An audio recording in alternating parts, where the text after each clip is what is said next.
What is going on, Colts Nation? Welcome back to another Bring the Juice Colts podcast live stream.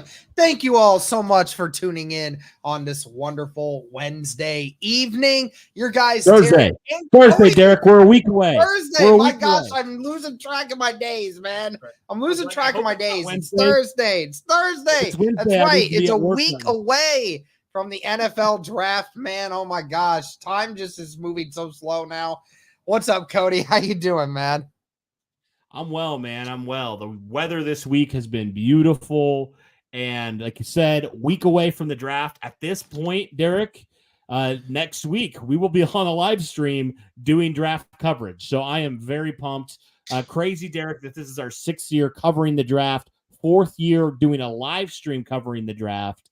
It's crazy, man. Time has certainly flown, and just extremely thankful for that. So feeling great about it, man. It started, 2021 was when we did our 2020 was when we did our first live stream of the draft ever, but 2021 was the first time you and I ever did it together. Yeah, so doing it together now, this is what? The 2021 is going to be year 4, you and me together. 4. That's crazy, man. So a lot of good memories have been made during that weekend. And obviously last year, that weekend, Derek, was just so great because the Colts, number 1, had a ton of draft picks, and number 2, they got their quarterback. And so this year, obviously not as intense in that way, but still, Derek, a lot of fun. I mean, I've been telling people, man, this is like a holiday. Honestly, it's become a holiday for me. And I know for both of us, it's like, it's a nice break, between kind of the busyness of schedules and everything like that. And we finally get some answers when it comes to the Colts. I am so glad that we don't have to try to make any more mock drafts, Derek, by next week. I think we might have one more mock draft, maybe potentially our final mock draft. But I think it's so great that now we're finally getting some answers to some of these questions that we've been asking for, frankly, months now. So definitely really excited, and definitely everybody who's in here, be sure to check out our coverage next week. We're going to be covering not just night 1, but every single day of the NFL draft. Over 7 hours of continual live streaming, Derek. I know last year for day 3, we were on there for 4 or 5 hours. It was something crazy. 4 or 5 hours just by itself. I mean, you got to think. You got to think first day stream. The stream's probably going to be close to 4 hours. Where we're going to be streaming at, it's going to end up we're probably going to have to shut the stream down close to the end of the first round, just because of where we're doing it at. We kind of have to be out of there by a certain time. But as long as the Colts don't trade back to pick 30, then we will be okay. Never know, man. But yeah, and then the second night, it's going to be another 3 or 4 hours, and then then that Saturday, rounds 4 through 7, you know how long it can go. It can go 4 or 5 hours. So, it is what it is, man. You're right. It's kind of funny that we're here now with that being as far as we have. But shout out real quick to everybody that is in here right now, guys. Be sure to like the stream wherever you're watching, on YouTube or on X. Make sure to like it on there. It helps get it out to more people. Be sure to comment in the comment section. Be sure to subscribe if you haven't already. We greatly appreciate the support. Cody, it is kind of funny because you talked about 2021, the first time you and I ever actually were watching it together.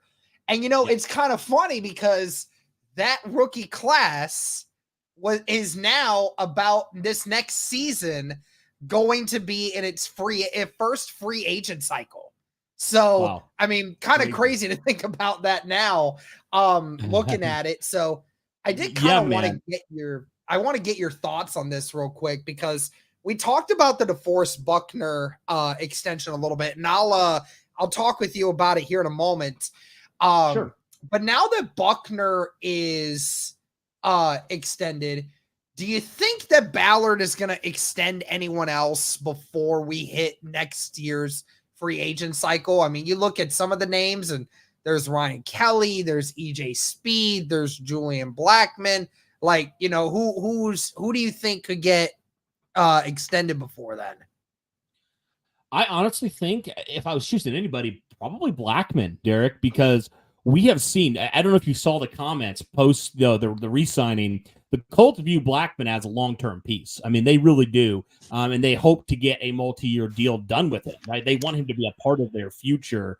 And obviously the 1 year prove it type of deal. But Derek, we saw how critical he was. He's only 25 years old.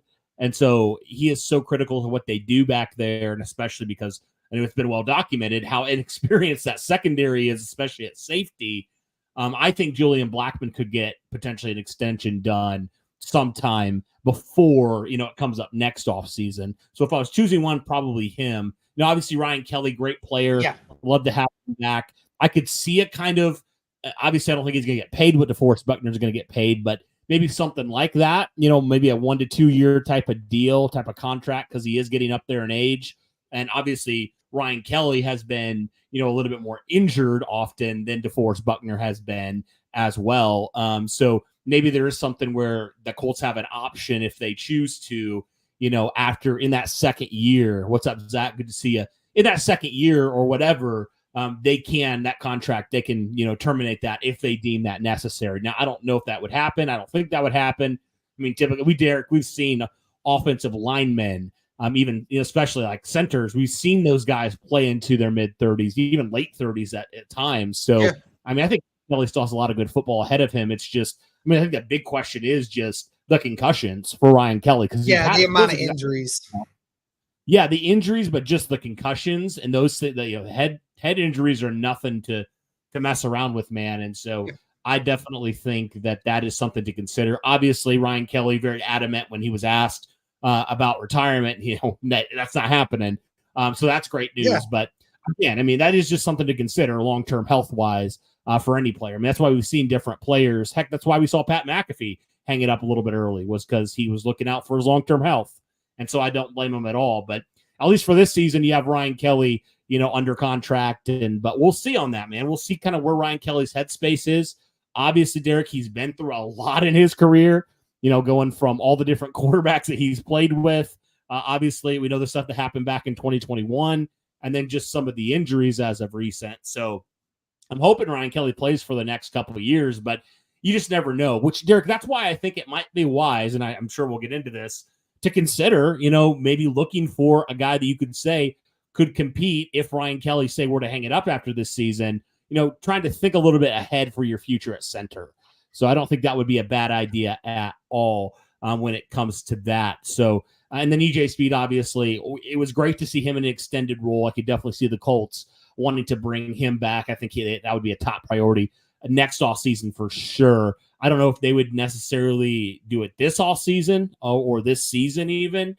But, I definitely think EJ Speed's a guy you want in your locker room and you want in your team. And obviously we know the relationship he and Zaire Franklin have together. So definitely would want EJ Speed. But I guess if I'm choosing one, probably Blackman, if I'm guessing, if there was one that was going to happen, before the rest for me. Yeah. I don't see any scenario in which we don't give Ryan Kelly an extension. I agree. I'm just saying, I don't know for him. It's up to him. Yeah. It'll be interesting for sure. But and I'm sure Ballard will mention the same thing. Like, hey, listen, man, we want you here, obviously. But we also have to take into account the fact that there's a bunch of different things that have happened. You've had several different injuries, including concussions that we worry about. And on top of the fact that, again, you're 32 years old. But again, going off the fact of this last year, when Ryan Kelly was on the football field, which was the majority of the time, he was one of, if not the best center on the football field of anyone in the league. Still, he's one of the only draft picks from the Ryan Grigson era that ever actually panned out. And it's actually working for us. And the great thing of hearing him say, no, I don't want to retire. I would like to have another contract, and I would love for it to be here. Like, that is gold. That's beauty in the eyes of the beholder of Chris Ballard being like, that's it. I know it. I can get this guy on a 2-year extension. I can give him a little less money to be able to do it because of his age, but he wanted to be here. He's already said it. And I know that I can get it done. And I know he is going to get it done. And I personally think, Cody, it would not shock me if he gets one done before the season even starts, honestly, because I think that Ryan Kelly is not going to change his mind. after this year. He didn't seem like little cliche about it at all. Like he was dead set on I'm not done playing football yet. And that's a great thing to hear for when your star center is saying that. But you're right. Yeah. Like here in the next couple years, you are going to have to worry about that spot for sure. But the great thing is if you're Indianapolis, if you're able to, in 2 to 3 years when Ryan Kelly is ready to hang it up, even if you have a situation where, you have a late first round or a late second round, you can always get a pretty solid center, even in those times. We know centers aren't going very high in today's NFL world. That's only left tackles. So, right. But I mean, yeah. But I think Derek, honestly, I think you need to do a better job than you did post Anthony Costanzo, right? Because we know for a couple of years there, it was kind of a disaster at left tackle when Costanzo hung it up. So I do think it wouldn't hurt. I don't know if it's this draft or even the next couple drafts, but yeah, just considering that, I don't think that's a bad option at all. Just for the Indianapolis Colts to have, because obviously they have Danny Pinter, they have Wesley French, but neither of those guys you want to be a long-term starter. Yeah, not a long-term. No, and as good as Danny Pinter's played at times, and as admirable I think as Wesley French played last year in spurts, you definitely don't want to rely on those guys to be your centers of the future. And so I think, maybe next year's when the Colts address it, but I do think in some capacity they need to just, kind of keep an eye towards the future a little bit when it comes to center, because center is important. It is a very important position. And if you don't have a good center, it really impacts a lot of things. Because Ryan Kelly, I mean, you know all the stuff Ryan Kelly does for this offensive line. I mean, he calls out things, identifies things, and that's so critical to have. And so I do believe that's something the Colts definitely need to think about. This draft, I'm not entirely sure, unless a guy, of course, like falls into your lap in like the mid rounds or something. I don't necessarily think it's like a number one need, but I think it's something kind of being proactive. I think that wouldn't be the worst thing in the world for the Colts to consider.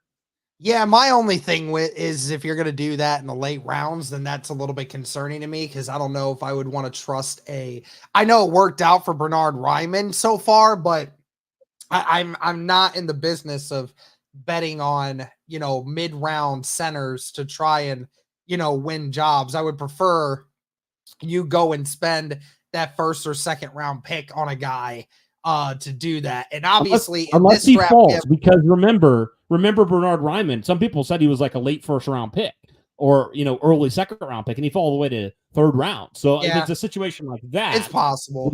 The talent's there. It's possible. I mean, it's going to be tricky to see how they handle it. We'll see if they do it this draft or not. I'd highly doubt they would, just since Indy has so many other pressing needs. But I don't disagree with you that here very soon the Indianapolis Colts, even if they get him an extension, are definitely going to have to look for that in the future. But I mean, also for the fact that Ryan Kelly, you definitely should do that, because not to mention this next year's free agent class for you, all the guys that are going to be free agents. Yes, there's a lot of them, but there's not a lot of big names for you. Right. Ryan Kelly is the big one. EJ Speed, yeah, you're going to have to probably pay him more than $4 million. I know he's going to be 30 this year, which is shocking, but I mean, still, he's one of the better linebackers in the league, so you're going to need to pay him a little bit more, even if you only get him for another 2-year contract, which might be what Ballard has to do. But Julian Blackmon's going to be another big one. You have to figure out what you're going to do with Kwity Paye. I don't know what they're going to do with him. You also have to wonder what you're going to do with Dio Odengbo. But outside of that, Cody, there really isn't anyone on this roster that you're going to pay big bucks to. I mean, honestly, you're not going to pay any of these guys more than $5 million to come back to this team, unless you're talking about maybe Will Fries does, just because, he's been such a great right guard for us, even though he's not been anything spectacular. He's not been bad.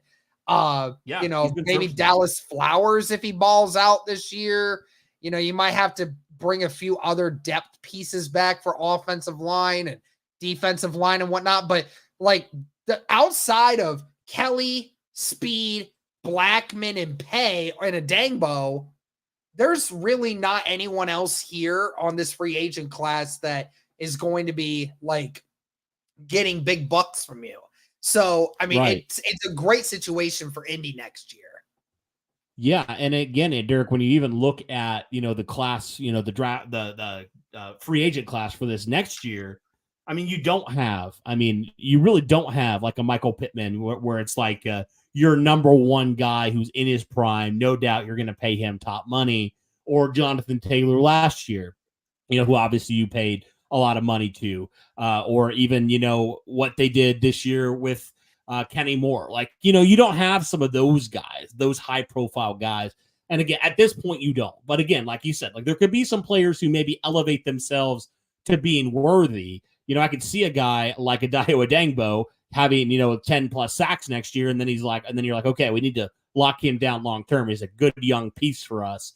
But Derek, it's not to the degree that it was this last year, this off season. Next year, just not quite the same, which I think definitely bodes well for you if you're the Indianapolis Colts, because, and also hopefully you get an answer on Anthony Richardson, if he's a long-term solution at quarterback or not. And hopefully he proves that. And then the Colts feel more confident to go out and spend a little bit more and potentially add an impact free agent or two, which I know that's been the big point of contention, Derek. But, I think that's kind of what the Colts mindset is. Oh, love it or hate it. I think that's kind of what their mindset is like they want to see and make sure that Richardson's a guy before we do what Houston did, before we go all in and go after some of these bigger name free agents or make some of these bigger trades, right? So that's kind of what I think for Indianapolis. But I think that's why I think it was so critical this offseason, Derek, for the Colts to retain a lot of these core guys that were so valuable to their team.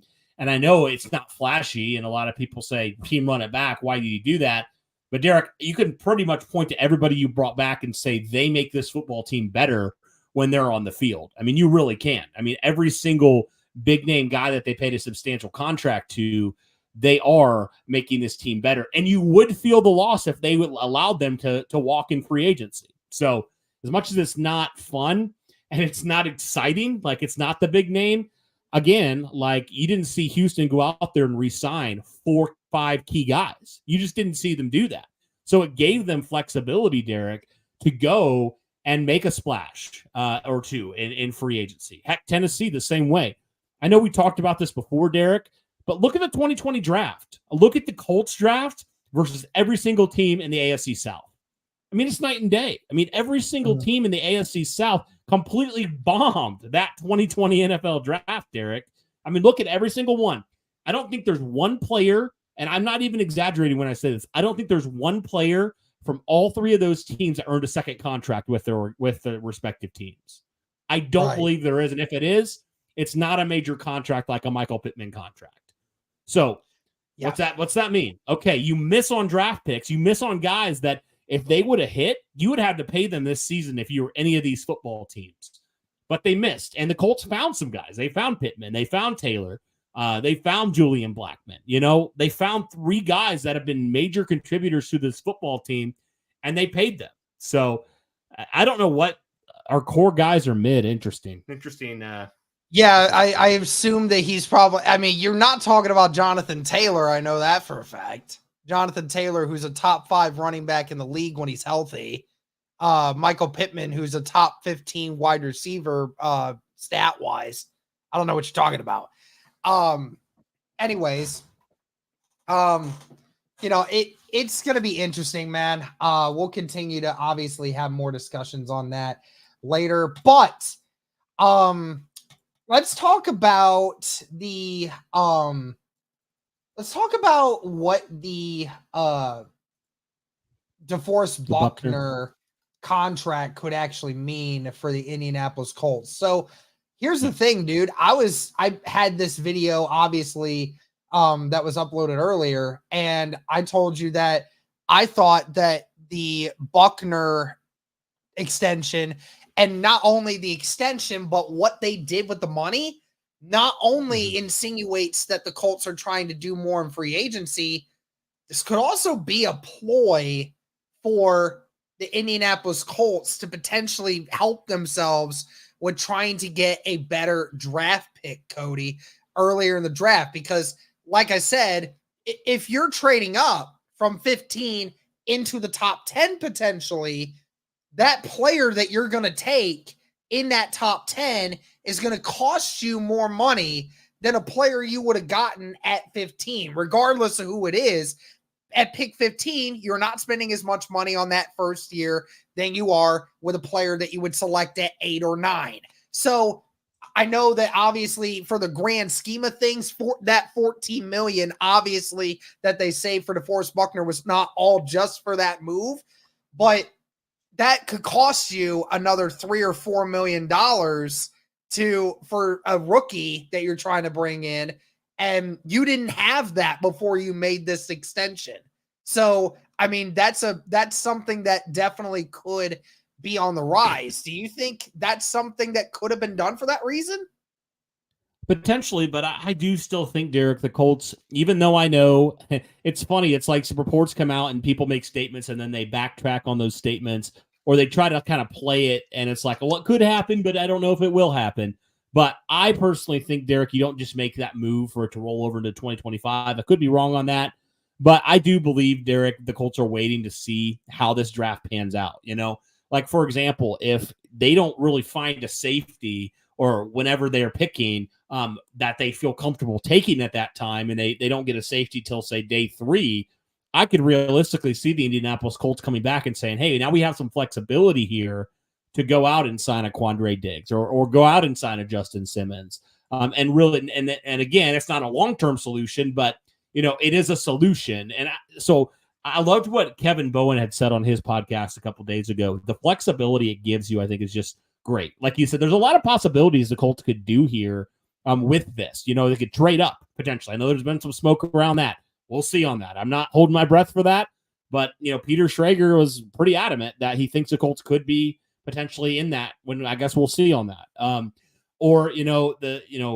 Could potentially we see like a trade for a player for a pick. The Colts haven't really done that, but you know what I mean? Like, that's a possibility. And then also obviously just none of that and go sign a free agent after the fact. So I think it just does give you a lot of flexibility for whatever you want to do, whether it's trade up, stay at 15, and find a guy later in free agency, or if it's a draft trade, day trade kind of thing like we've seen happen before. Not necessarily pick 15, but maybe another pick. So that's kind of what I think. Just the flexibility of it, I think, is really good. Yeah, absolutely. I mean, this is it, and Peter Schrager, I think, has been one of the forefront leaders of the Indianapolis Colts trade up movement. Let me just look it up, because I know earlier he was talking on the Pat McAfee show about it. Let me find his actual mock draft that he did, his mock draft 1.0, and I can show you what I'm talking about here. So Peter Schrager puts this thing out I think it was yesterday, 2 days ago. This is his mock draft 1.0. It's just the top 10 picks. Now, I will say, I think obviously we can blow this one out the window when it comes to the Giants thing, because the Giants GM literally came out yesterday specifically stating that they don't have really the intentions of trading up and taking a quarterback. They said they feel comfortable with Daniel Jones and that they have confidence in him moving forward. So that's a miss. That's a miss. Hey, but never know. Let's just say for the argument, though, that somebody wants to trade up and make that same exact thing. Okay. And it takes away maybe Minnesota. Maybe it takes away Arizona's pick. Maybe it takes away the Chargers pick. Maybe it takes away the Giants pick. One of those teams that we know for a fact all of those guys want weapons. And then when the Tennessee Titans go Joe Alt at 7, which I am 99% confident that's what they're going to do, because Joe Alt is the best left tackle prospect in this entire draft by a long shot. And he is clearly the best thing they have going for them, because they don't have a left tackle at this point because Andre Dillard is gone. They need a left tackle to go on that left side and shore that up for Will Levis, because they've already got 2 wide receivers now. They don't need to go and get another weapon when they're missing a left tackle. And then Atlanta clearly wants to go with the best defensive player. I know that, because they don't need weapons. They have good weapons right now. They just need to figure out their defense, and they need to figure out their quarterback situation. So would it be illogical for the Indianapolis Colts to trade up to 9 and get one of those wide receivers that might slip, right? Because we've heard people talking about, the Marvin Harrison, Malik Neighbors, Roma Dunze, all those guys going in the top 10. Well, if somebody trades into the top 10 and takes another quarterback, that's one less pick that somebody's going to have in that front 10, or in that front 9, I guess I should say, to go and get that weapon. And the other thing is, too, is Chicago might take one. Chicago, even though they have DJ Moore and Keenan Allen now, they might go another wide receiver. They might go with Brock Bowers. You never know. They could use some weapons also. So, I mean, looking at it and saying, if somehow, some way, one of these wide receivers, and this is what Schrager's been saying on the Pat McAfee show, said that if one of these receivers drops past the 7th or 8th pick, and he thinks the Colts have a really good opportunity to trade up with the Bears, not have to give up a ton, and be able to get one of the best offensive playmakers of the entire draft. I mean, what do you feel of that? Yeah, I mean, I definitely, if he is available, Derek, I mean, I know it's a very deep wide receiver class, so the tendency is to say, stay at 15 or trade back. But Derek, I mean, let's be honest, it's like the top 3 elite guys, right? Marvin Harrison, Roma Dunze, and obviously Malik Neighbors as well. And so, excuse me, I still have this cough. Okay. But what I'm saying is, while all these other players, sure, they're great. They're absolutely great. No doubt. I think they could be really good players. But Derek, we've talked about it like Michael Pittman's a great player. We love Michael Pittman. But I truly believe if you get a guy like Malik Neighbors, he has the opportunity to be elite, an elite wide receiver, right? I'm talking top 5 type of wide receiver. I think he has that potential. And so, the Colts have addressed it a lot in round 2 or round 3, but they've never gone balls to the wall, kind of going for one of the top wide receiver prospects. So I think if that is a reality and he falls past, he falls past, I don't know, 7 or 8, and he's sitting there, and you're like, yeah, we got to trade for him. I think it's a no-brainer. I really do. And again, okay, maybe it is like a future, earlier round pick, 2nd round, 3rd round, whatever. I don't know what it would take, honestly. But whatever it is, if you can get it in the future, but you can get a number, you're like a true, I'm not saying Michael Pittman's not a 1, but you know what I mean? Like a top 5 potential wide receiver, and a guy that we know the Colts are trying to get a receiver that can help in the yak department, which is literally Malik Neighbors' game to a T. I truly believe, Derek, that if you got him, that would make your wide receiver core one of the best in the NFL if he fulfills that potential. I really do believe that. And as much as we like guys like Xavier Worthy or Brian Thomas, I mean, let's be honest, Malik Neighbors, he's on a different level right now. He really is. So it's going for, and this is something, Derek, that I have said, I know we have said as well, not just me, is you need more of that top end talent, especially when it comes to the weapons. You need a guy that defenses are going to absolutely game plan for and absolutely fear. And I think Malik Neighbors has the potential to be that type of player. And so, it might cost you 100%. Some later round pick. It might cost you a 2nd round pick this year or next year. But Derek, if you get truly that guy, and I don't know if the Colts will do this, but if you get that guy like that, that just helps out so much. Number 1, just Shane Steichen. And number 2, can you imagine how great that would be for a guy like Anthony Richardson? Like how wonderful it would be to have a receiver like Rome Odunze. Man, that would just be an incredible fit in Shane Steichen's system. I truly believe that. Oh yeah, and you know what's crazy, Cody, and I think it's funny because there's a lot of people that are saying that don't be surprised if Malik Neighbors is actually the first wide receiver taken in the draft. It's funny because it's not going to happen. I know, I get the understanding. I totally get it that Neighbors, from a statistic standpoint, is just as good, if not better, than Marvin Harrison Jr. But Marvin Harrison Jr. was labeled as the generational prospect. You don't give up on that just because, oh, he didn't test at the combine. Oh, he didn't go at his pro day. Like, you don't do that. You take your chance on because you would rather take the chance on the generational guy and have him not work out than not take him and then have your guy work out a little bit, but the other guy goes somewhere, does better than the pick you did, and then you're the team that looked like idiots for passing on him. So that's the situation we find ourselves in right here, Cody. Now, I want to talk real quick. We'll get back to Neighbors and everything else here. I know people keep talking about MHJ, and of course we're never going to hear about it, Cody, until that pick is actually made. So here's the deal. Peter Schrager has heard the same thing everybody else knows.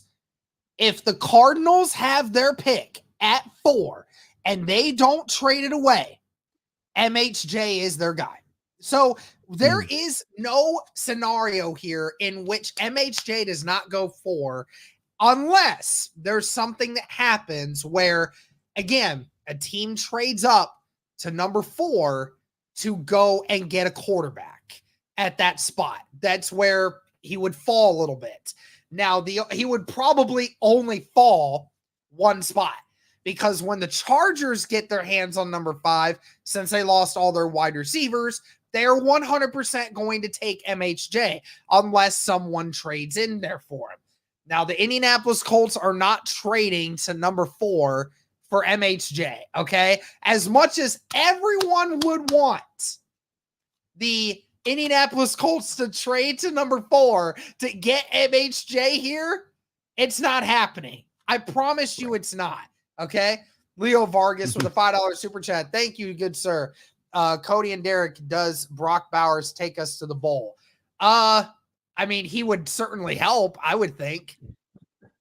Got to work on the defense, though. I see a lot of people saying, why would you advocate for going and getting a playmaker? We have issues on defense.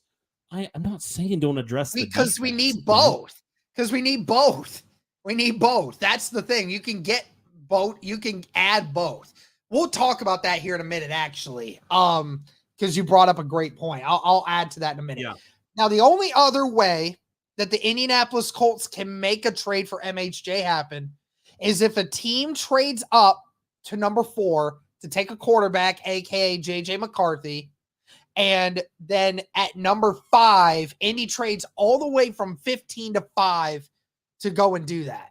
Now, what would that kind of trade cost? That's a great question.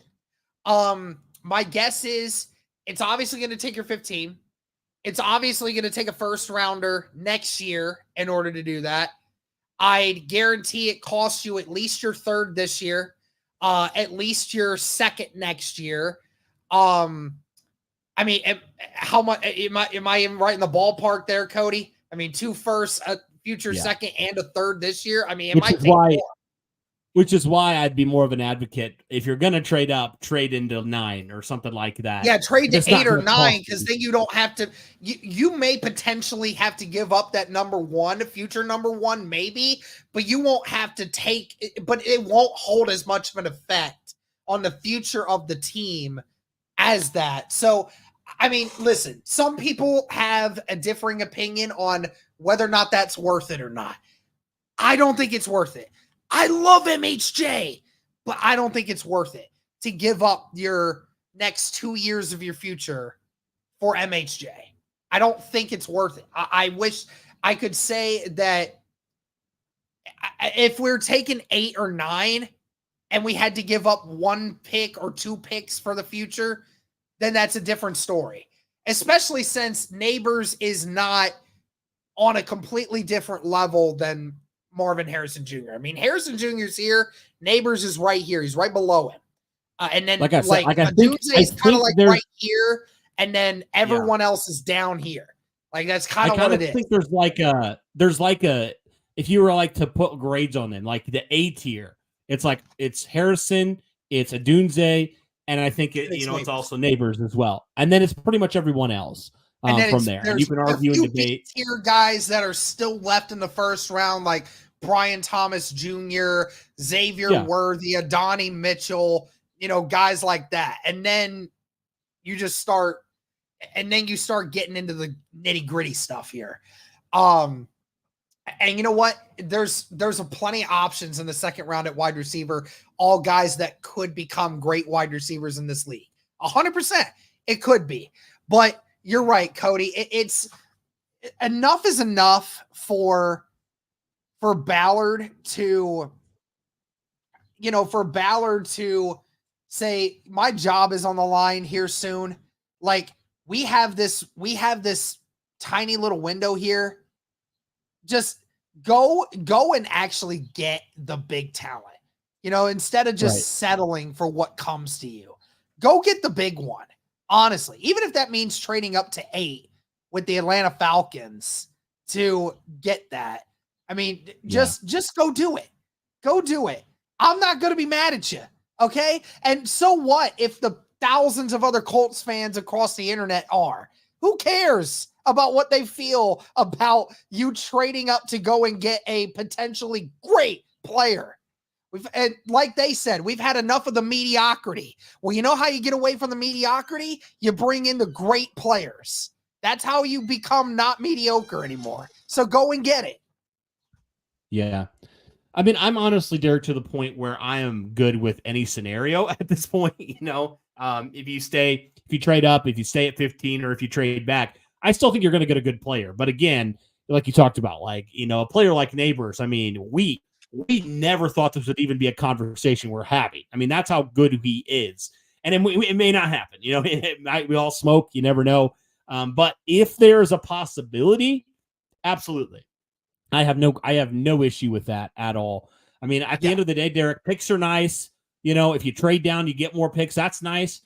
But Derek, sometimes you just got to go get that guy. You just got to go get the guy. You got to make it happen. Yep. I mean, we saw the Colts do that with Jonathan Taylor. Nobody expected that. Nobody said that was a pick the Colts were going to make in round 2, and they traded up a couple picks and they got their guy. And so I think that has to be a similar mindset here. Now, will he fall? That's the biggest question. But if he does, I do think that is something where if you're the Colts and you're Ballard, I do think that's something you have to consider. Absolutely, dude. And I know I'll get crucified for this. I'll get crucified for saying it, but I'll do it anyway. Because if the Colts can trade up to 9 and they think that it's worth it to go and steal Brock Bowers from the Jets, now I wouldn't be mad at that either. Listen, I know that a lot of people have been saying the same thing to me, that it is never a good idea to trade up for a tight end. But I still see so many people caught up in that argument that it's about the position. It's about the position. It's not about the position. It's about the player. And ultimately, I don't care what player we get if we were to trade up. And I'm not giving up on the tight end group by bringing in Brock Bowers. Why can't we have Jelani Woods and Brock Bowers work together? Why can't we have both? I don't know why people are so like, oh, if you take Brock Bowers, you're insinuating that the tight end room, we already have too many tight ends and all of this other stuff. But like, Brock Bowers is better than any tight end we have on our roster. That's not a debate. That's a fact. And not to mention, half of our tight end group is injured half the time.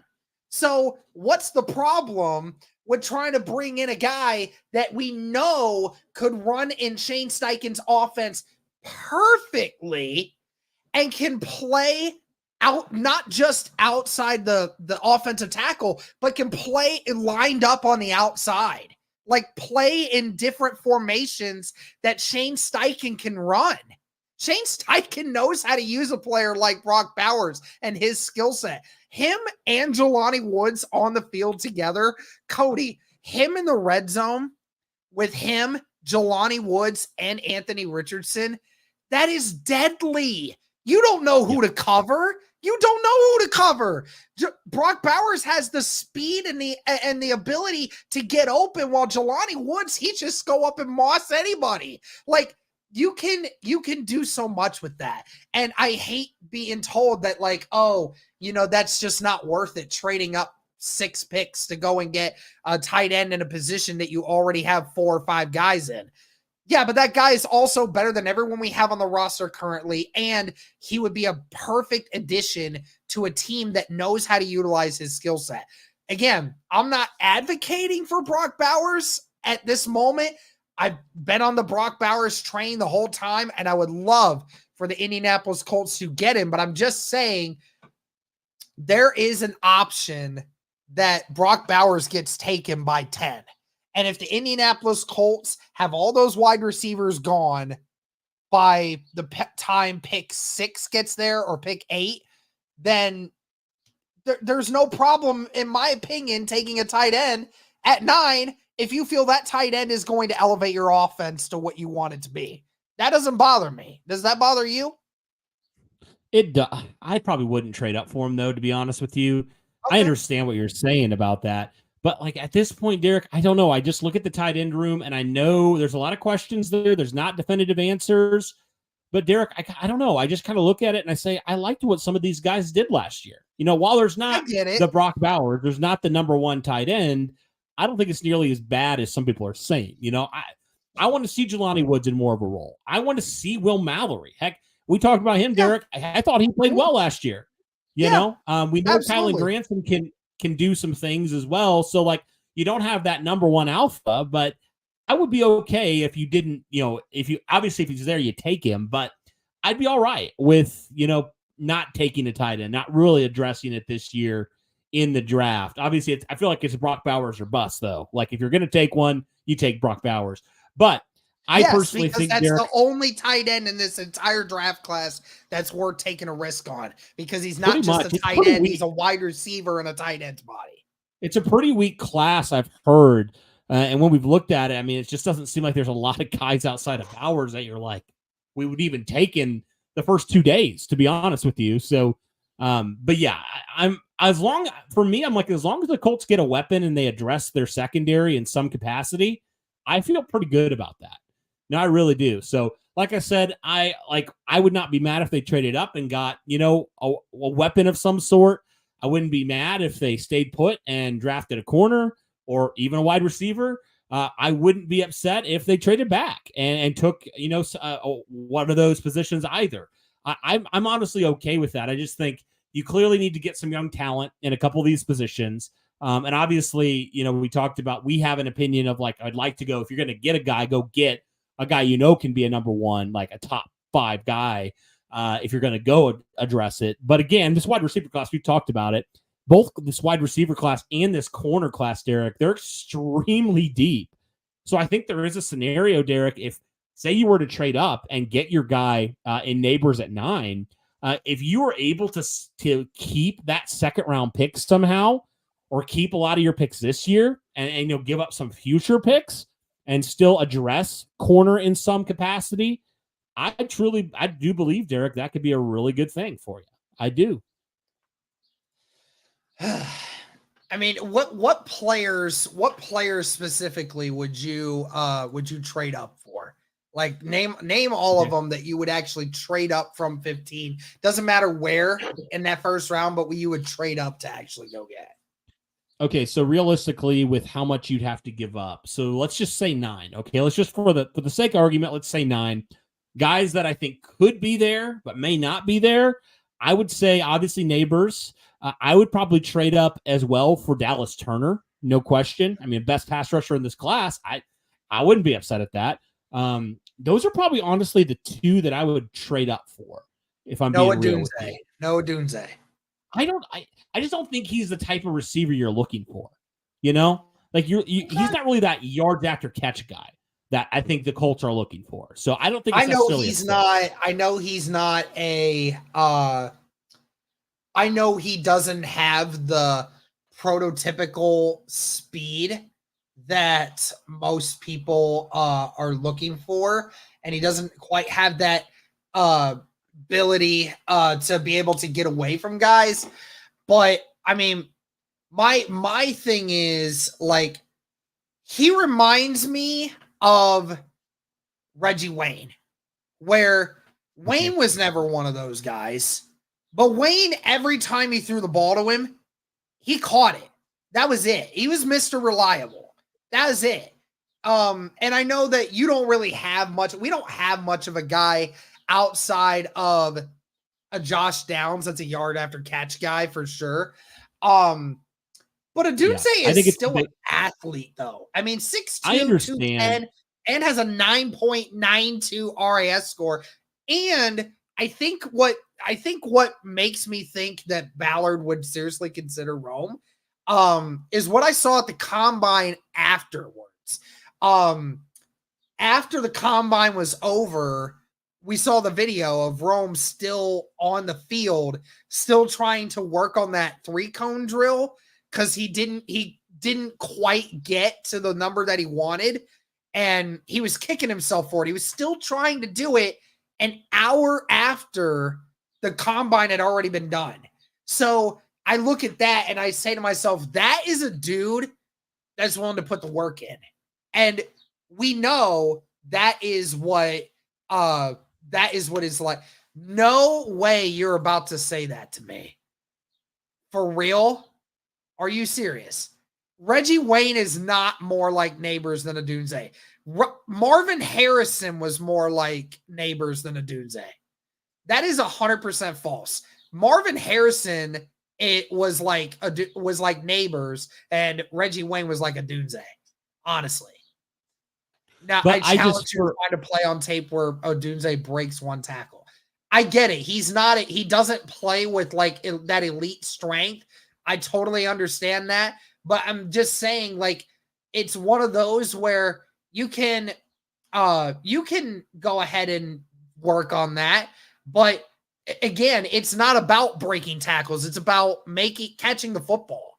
That's what it's about. Running routes and catching the football. And Adunze runs routes just as good as anybody else, honestly. So, I mean, but you asked me about trading up. I understand that, but that's just not personally. I don't think that's a wide receiver. The Colts are like the type of wide receiver. So if it's not the type of wide receiver you're looking for, why trade up for him at all? That's where I'm at with it. So I get you. That's why those are the only two for me. Realistically, obviously I love Marvin Harrison. No question about that. But the two realistically that I'm willing to trade up for would be those two guys, just because I think they fit immediate needs. And I think that, especially with Neighbors, he's the type of guy you're looking for and the type of, yards after catch guy that I think, frankly, you don't have on your roster right now. And I think he would kind of complete that circle of the different talents and the different abilities that you have on your roster, because, Pittman's obviously, we know what Pittman is. He catches a lot of balls. He doesn't necessarily do anything like crazy after the catch. He does still do stuff, but he's just like that tough guy that, will catch balls. He has sure hands and all that stuff, but he's not going to be a type of, receiver like Neighbors. Alec Pierce, obviously, we know the deep threat when he's open a lot down the field if you can find him. And then Josh Downs is your slot guy. So I think if you add a receiver like Neighbors, just a yards after catch guy, I really believe that will kind of make it all kind of come around and you feel really good about your young core. Absolutely. So is Brian Thomas Jr. the only wide receiver that you would take at 15 if the Indianapolis Colts decided to just stay there at 15?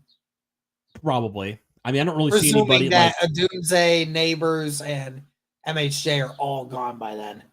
I think he's the next best thing, honestly. And I think it's kind of like he's around, he's mid round, and then everybody else is like kind of later, right? Later first round to me. Yep. So, just trying to see what everybody else is saying. I don't really see. If you're talking just wide receiver, I don't really see another one that I would probably be comfortable taking. Yeah, I mean, I certainly am not taking a Donnie Mitchell or Xavier Worthy there. Certainly not doing that.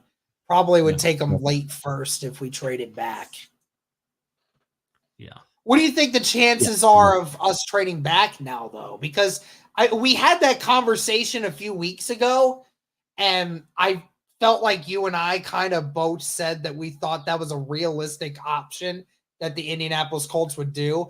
But now, like over the last week and a half, we've really just only been talking about the opportunity for them to trade up.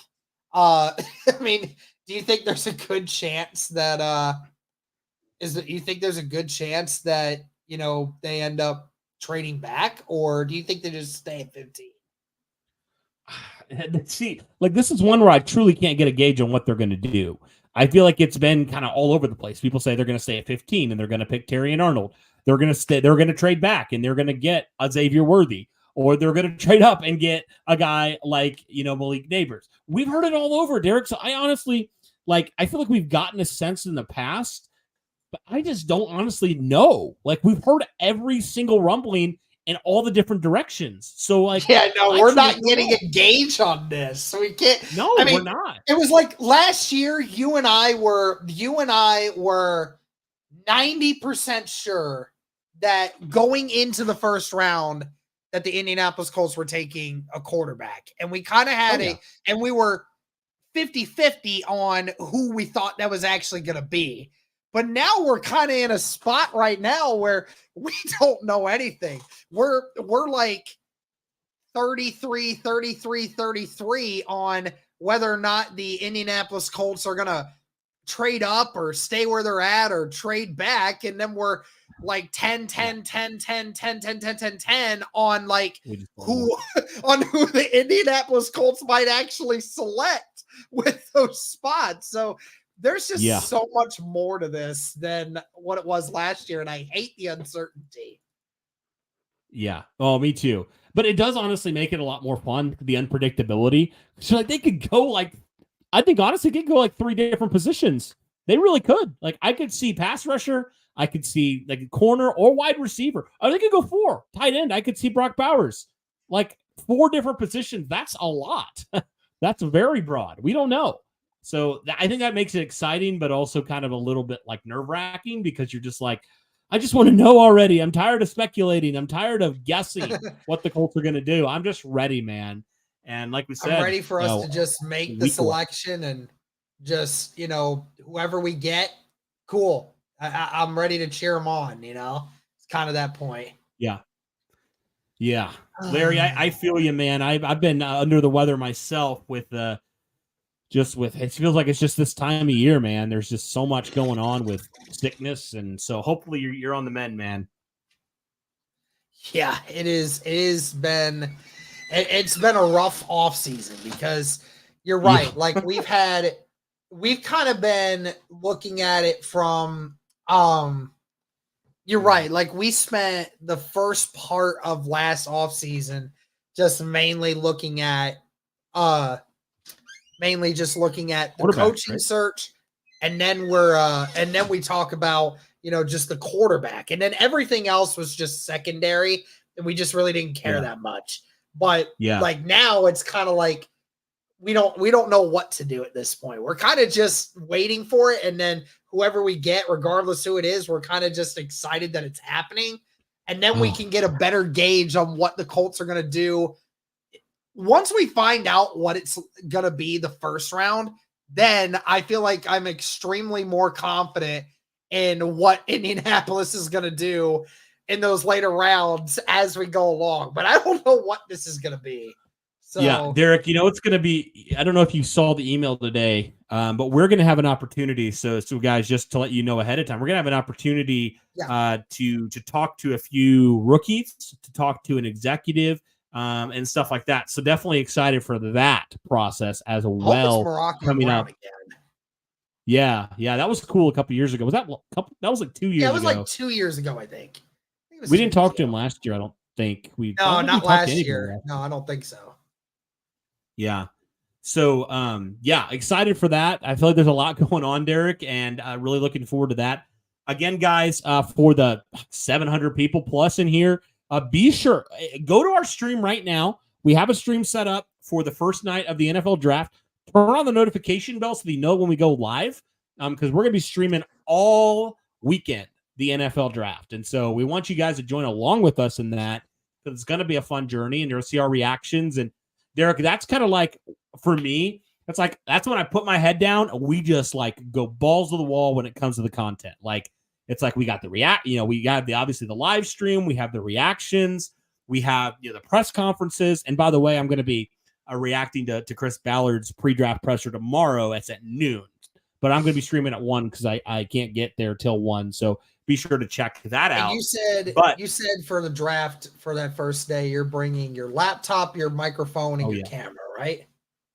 Yes, I am. I am bringing everything, man. I am bringing, it's a laptop, camera. I'll probably bring my microphone. I mean, we'll bring everything. We're going to go bring your microphone for sure. If I need to use mine, I can do that. But like, I'll bring my ring light so we have good lighting.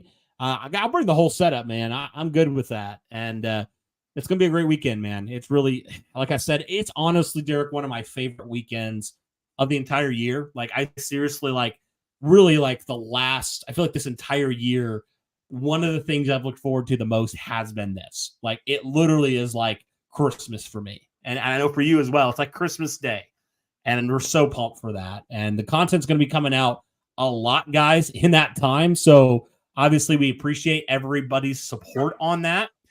Because I mean, like, Derek, I don't even know, last year we put out like so many videos in the span of like literally 3 days. Like, it was insane. Like, I think that was the most content we might have put. We will get some breadsticks, but I don't remember. I think we counted. It was like over like 30 videos or something.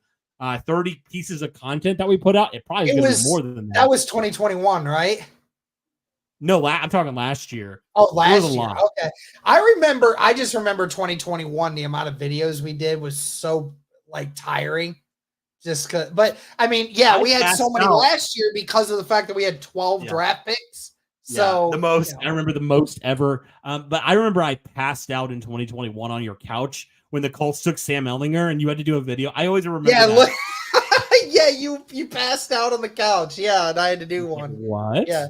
And then the next one I passed out and I woke up just in time to be able to do one with you. I think that was Will Fries. So That one actually was like a really good pick now that you think about it. Paul Wilson, thank you. I mean, you're right. Not every day that somebody gets a 7th round offensive lineman that turns out to be a starting right guard and isn't terrible. I gotta check this out, Derek, and see how many videos we truly did, because there were so many. It was actually insane. Larry Brown gets it. Yes. Is he still around? I don't know. He's around here somewhere. I don't know. Man. He's just probably collecting dust somewhere. We need him. Xavier Worthy at 15 would be cool. No, he wouldn't.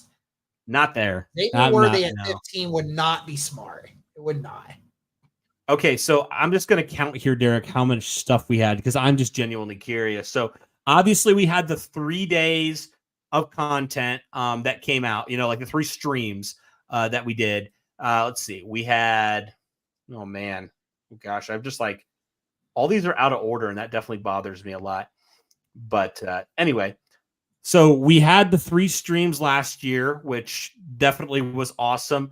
I can't remember which day did we have that was like the crazy day where we had like a ton of people in there. Yeah. It was, I don't think it was the first day. It was the 2022 draft. And it was that one day when we had like 50,000 views on all the stuff throughout the day. It's crazy. It's been wild. I know exactly what you're talking about, and I actually kind of want to look it up now because I know for a fact that that's what you're talking about. Give me a minute. All right, I'm looking here at the videos from last year. How many we did? 1, 2, 3, 4, 5, 6, 7, 8, 9, 10, 11, 12, 13, 14, 15, 16, 17, 18, 19. Okay, so we did 19 just straight up videos. We did 3 of the live streams, which was crazy last year. And then what else did we do? We obviously like reacted to Chris Ballard, like the day 1 recap, I believe it was. We reacted to Anthony Richardson's press conference, which was kind of cool. And he kind of revealed his number. I remember that was kind of a cool reaction that we had. And there was a few other things that we reacted to as well, if my memory serves correct. So that was kind of cool. I think I went too far back here. Okay. Oh, good. So live stream wise, we did.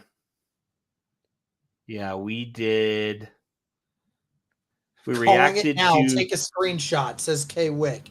Round 1 wide receiver, round 2 safety or edge, round 3 cornerback. Oh yeah, your camera died, Cody. Yep. Well, that won't be an issue here because I'm getting something in the mail tomorrow, so we won't have this issue. So I'm looking forward to that.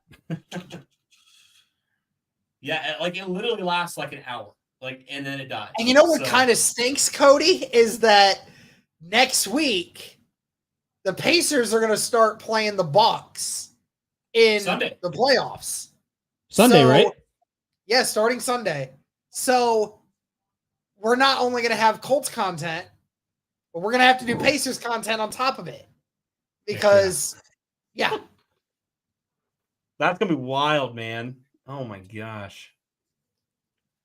You guys are forgetting about Evan Hall. Yeah, I mean, Evan Hall is going to be serviceable, but Evan Hall is not going to end up being your prototypical running back 2. That's not what they're going to. That's not what they want him to be. Yeah, he'd be more of that receiving back, right? Because that's what he did. He's going to be your number 3 guy, who's going to get a few snaps per game at most. Hey, man, the one guy. I didn't even mention in my mock draft. I can't pronounce his last name. I won't even try. But the one running back that I took in my latest mock draft, he's an Indiana native. Did you know that? Huh? Yeah, he's from Indiana. Oh, interesting. This is not that crazy. I mean, not that outlandish. Playing in Louisville, that's not too far. Yeah, that's pretty cool. I believe he was. I believe he was a Wisconsin. He was with Wisconsin, and then he transferred to Louisville. Yeah, that makes sense. So we kind of both took Wisconsin running backs. Yep, I think that's very true, man. I mean, there's just so many good instances for Indianapolis late in this draft for sure. There's some great options. It's just going to be a matter of whether or not what they're going to do. I mean, I know they're going to get a backup running back. I know they're going to get some interior offensive line help. We know they're going to get some corner depth. We know they're going to get some safety depth. It's just a matter of what do they do with the top draft picks. That's going to be the big thing. Yeah. Oh, yeah. It's going to be interesting. All right. Quick thing before, Derek, we hop off here. How many of y'all in the chat, I want to know this. How many of y'all are Pacers fans? Out of curiosity. Just put it in there if you're a Pacers fan. Yeah, because we're going to be covering the Pacers obviously on Sunday with their first game of this series against the Bucks in Milwaukee. So curious if you're a Pacers fan, put it in the chat here. And if you are, and you haven't yet, go subscribe. Go subscribe to our Bring the Juice Pacers. We just started back in February. Hey, Clark in the building. Heck yeah, man. Shout out to Greg Doyle for being the creator. I knew it was going to happen, but I tuned into the WNBA draft anyway. And hey, that's the first time in my life I watched a WNBA draft. And I watched like the first, 45 minutes of it, just because I kind of wanted to see what happened with the top 10. Derek, I have a question for you. I have a question for you. Yeah. What does this mean to you? Like, it's peace and Do you love, know what I'm man. referring to? It's all love. You know what I'm referring to? Yes, I know exactly what you're referring to, and go right ahead if you want to elaborate more. I don't even want to give it breath, man. I don't. Yeah, even I don't even want to talk about him either. Nah, so especially since that douche decided to say he did nothing wrong in his column. So I'm not gonna say anything. I mean, it's one thing to do what you say that, but it's another thing also on top of that to use it for views. Like, are you kidding me? That's just it was all views. It's all views, and just that's it. So here's what I'm saying, man. There's two Doyles. There's two sides of the last name Doyle. There's the good Doyle that's spelled Doyle, the Jack Doyles, and then there's the Greg Doyles, the Jack Doyles of the world that are actually good people, and there's the Dowels, which are not what you want to be. Yeah, I've never seen so many people united in like the same. Even Dave Portnoy agreed, and and TMZ even got a hold of it, bro. Like, I mean, that's how you know you did something bad, is when TMZ cares about it. I mean, we love the Jacks. It was like, that's for true. Oh, I love the Jacks. The Jacks and the Reggies, man. Jack O'Doyle. That's where it's from. That's where it's at. Okay, just out of curiosity, you got me thinking, Derek. Obviously, we talked about some names. What are like some names that like give you either good memories when it comes to the Colts, like first names, or bad memories? Like, what are names that when you think of, like, you hear the name, you're like, I have good memories, or I have PTSD? I mean, chat, help me out. Obviously, for good and bad, we're obviously talking about luck here. Andrew. I don't have a ton of. I don't know. I'm Trent. not traumatized by a lot of like bad memories of some Colts. Like, it's so weird. I have another good and bad one with Donald Brown. Donald Brown's an interesting one.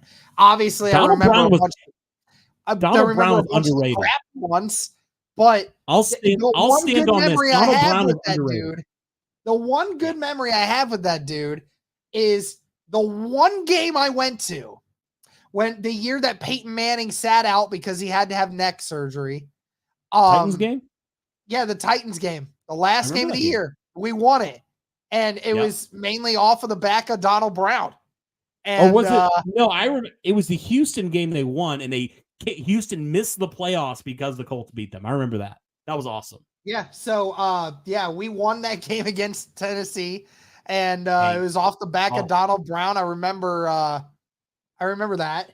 One name, Derek. Memories, I don't really have a ton. I can't. One name that I will never forget. I still remember to this day. Hank Baskett. He is a villain. He is a villain in Indianapolis.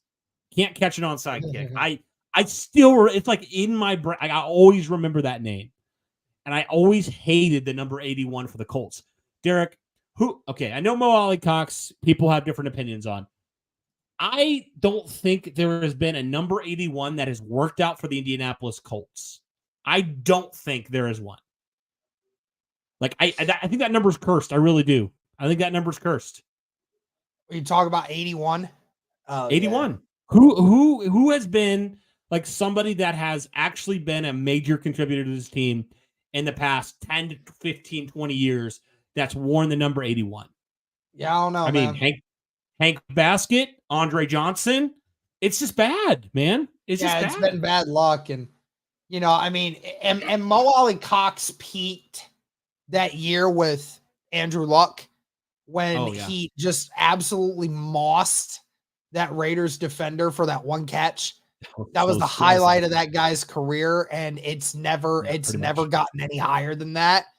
And we've been talking about him getting traded ever since, or cut ever since. And it's just never gone away. Scott Tolzien literally can't throw the ball 5 yards. I was waiting for that name to come Curtis up. Painter, man. I remember Curtis Painter in the Saints game. The Colts got beat like 70-3. Curtis Painter can't even take a snap. I remember this. He literally got hit in the face mask with a snap in the shotgun. And I'm like, oh my gosh, we are so screwed. I don't think he won a single game. I do not think he won a single game as a starter with the Colts. Oh, I forgot about Brian Fletcher. Yeah, okay. All right. That's number 81. But heck yeah, go all the way back to 2006, Derek. So that's been a while. Oh, Darius Hayward-Bay, that's another one. I forgot about him. Yeah. Edward Scissorhands. I remember him. Yeah, just never any like elite memories of that one. So. Oh man, I remember. I think I made a meme back in the day where it was like I put like you've heard of that movie Edward Scissorhands. I think I photoshopped a picture of Darius Hayward-Bay's face on it, and I was like that's so true. Like absolutely. Y'all remember when Hasselbeck threw 1.3 million interceptions? Hey, don't talk crap about my boy Hasselbeck. Right? He was actually decent despite the fact he was like 40 years old. Yeah, he honestly was not terrible. Yeah. Oh yeah. And I also wanted to just reiterate this for a point here. I know this tweet has been going around for a while. Tom Pelissero talking about the 5 players who were suspended indefinitely that were being reinstated. A lot of people saying, where is Isaiah Rodgers? Well, the problem is Isaiah Rodgers was never suspended indefinitely by the league. He was. Oh, no, he wasn't. He was suspended indefinitely by the Colts. The Colts suspended him indefinitely until they gave him the punishment, and then the NFL gave him the year-long punishment. The NFL gave him the year-long punishment, and then he'd be reinstated. But these players were suspended indefinitely and weren't allowed to do anything. But now the NFL is reinstating all of them at once. So that's why Rodgers' name is not up here. So that's the only reason why. Is that like true? Like I have Rodgers was only suspended for a year. He was only allowed to not play for the year, and the Colts cut him. So I don't think so, Derek. People are saying that he remains suspended. People are saying that. I don't think so. I think it was just a 1-year suspension because it was only 1 year. And then he was allowed to come back. I'm 90% sure of it. I don't think it was. I don't think it was. Either way, he's not on our team anymore. Whatever. Not a big deal. Yeah. I just want it to be next Thursday, dude. I know. I want it to be next Thursday. Dude, that's what sucks about the whole Isaiah Rodgers thing is like he could have been such a good corner for us. And that's just what sucks. And especially because now, a year later, corner's like the top need on defense, we would say. It makes it even sting a little bit more, you know? Because it was like a situation, Derek, where that was, I think, the pick that the Colts got for Quincy Wilson, who obviously talk about a bust, man, that was a miss. But they turned it into something positive, and that's just what makes it more unfortunate because, like, he was the 6th-round guy. He came in, played well in that Buffalo game, and then he just from there kind of ascended. So it just makes it tough that he did what he did, and obviously the Colts, didn't stand for it, which I think is interesting because they brought in Chris Lamons, but that's a whole nother thing. But yeah, it's unfortunate. It just sucks.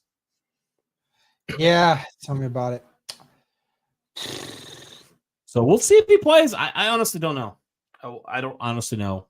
I've seen a lot of everybody seems to say that he is still suspended. So we'll see. Well, I mean, he's still suspended because from the time in which he got suspended, he's still suspended technically for the year. So technically from the time his suspension started to where he's at now, he still has time left to serve on it.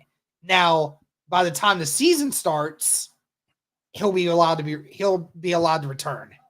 But he's not able to return yet because of the 1-year suspension that's still in effect. Because he got suspended, remember, he got suspended after the draft. So that happened after the draft. So there's still time for him. Yeah. So but he's not on the team, like you said, so we don't have to keep going into it. Right, exactly. So yeah, who cares anymore, you know? Even though we miss Isaiah Rodgers, you know, I do miss Isaiah Rodgers. We had him on the show, so we'll always be thankful for that. Yeah. Well, I don't know if there's anything else, Derek. I think that covers. Yeah, I know. I'm kind of out of it now. Yeah, I feel that. Yeah, I appreciate you coming on with me for this one. I'm tired of. I don't enjoy the streams by myself anymore the way I used to. Yeah, I know.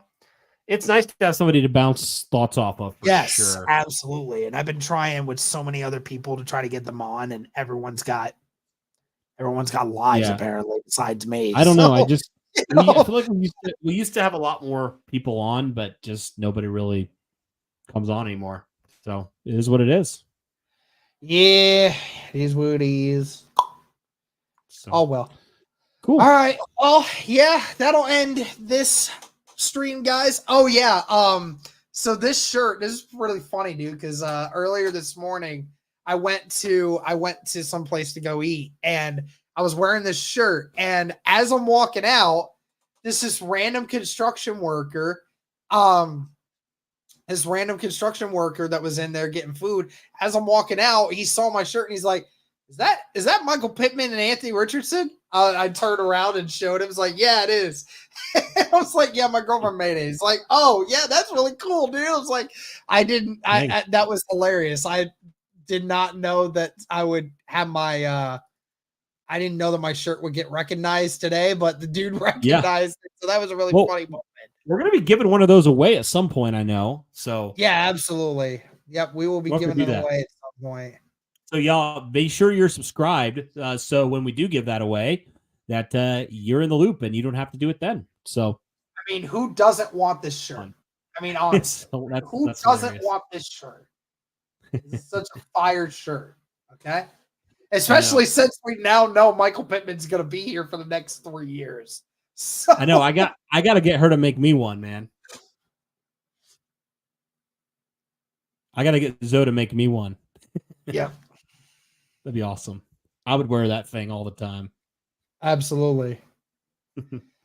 All right. Yeah, man. Well, we'll definitely have to do a subscriber or maybe even like a member, like Jarius. We'll have to have Jarius and Paul and some of these other people who are members. We'll have to have you on the stream pretty soon. That'd be awesome.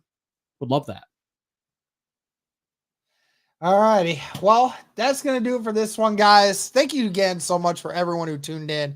Over 800 of you in here at one point. So thank you to everyone that was watching on X, on YouTube, all that stuff. Thank you guys so much for tuning in. Again, be sure, guys, have them notification bell on. All right. We need to have you guys having those notifications on. We're going to be doing a ton of content next week. So much content. Please be prepared for that. Thank you guys so much. We want to see you.